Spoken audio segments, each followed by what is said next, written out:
Hey everybody, welcome to Laura 1 by 1. Now this is a new video feature, and lucky you, if you've signed up to receive this video, you'll be able to send in questions. I'll answer them, and they can be questions about anything, but let's try to keep it mostly about politics, okay? So this is our incredibly luxurious studio. We can't show you everything just in the first segment. Suffice it to say, you will learn secrets about the Laura Ingraham Show. Okay, here's the first question. Do you have pre-show superstitions? Janice in Abilene, Texas. Well, here's what I usually do. The beginning of the show, I'm not here for. Okay, so what I do is I come in like this, okay? Okay, Tom is like, the music's starting. I'm like, throw everything. All right, where's my headphones? Where are headphones? All right, everybody, you ready to go? All right, the Laura Ingraham Show, your healthy radio. I have to start like that.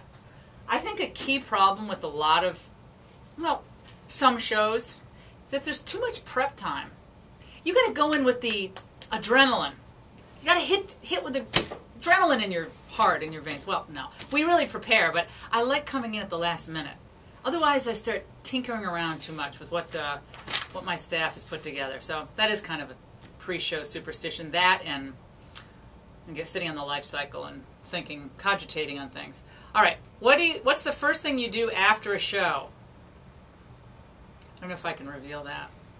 The first thing I do after the show, after I go to the bathroom, because I hold it for 3 hours. No, isn't that awful? No, the first thing I do after the show is we usually go through what worked and what didn't. We game the show out, and sometimes heads roll, sometimes high fives, but basically just take a breath because it's a 3-hour performance and you have to decompress. Okay, so that's what I usually do after the show. Then I get ready for battle the next day. All right, do you have any advice for recent college grads like myself who are active in the conservative movement and want to break into radio? That's Samantha in Savannah, Georgia.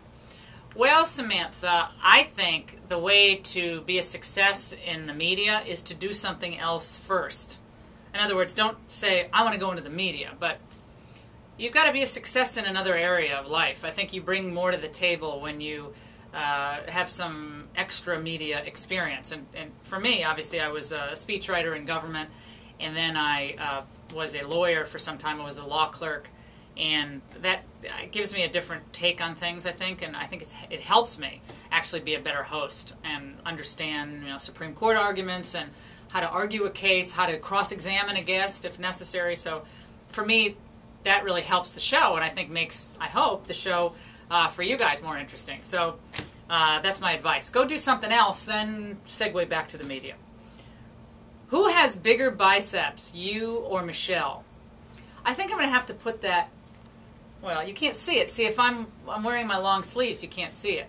But I think I'm going to have to put that off to the summertime. I'm not going to be one of these women who run around in sleeveless clothes in the dead of winter, okay? So I'll have to just reveal that when I'm wearing more revealing clothes. But she certainly eats more unhealthily than I do. All right, looking forward to 2012. Fielding a strong conservative Republican presidential candidate, should we, as a rule, write off anyone coming from Congress or the Senate? That's Eric in El Paso, Texas. Well, I see what you're saying, right? Because a lot of the senators and congressmen were here during the big, implosion of conservative values in 2006 into 2008 election, and I understand that. But sometimes people learn lessons, and I think there's some interesting folks on the horizon. And, I like Jim DeMint, I like John Thune, and there are a couple of others out there who are kicking it up in the States, and I wouldn't get hung up on writing rules of who can and who can't run or who should and should not run. I think this is going to be an exciting political season, and I hope you keep tuned in to the Laura Ingraham Show, because we will keep you so far ahead of the curve that we'll almost be behind the curve. We're so far ahead of the curve. You get me? All right. This has been fun. 1 by 1, I hope you enjoy the new feature on Laura 365, and keep the questions coming. Remember the biceps?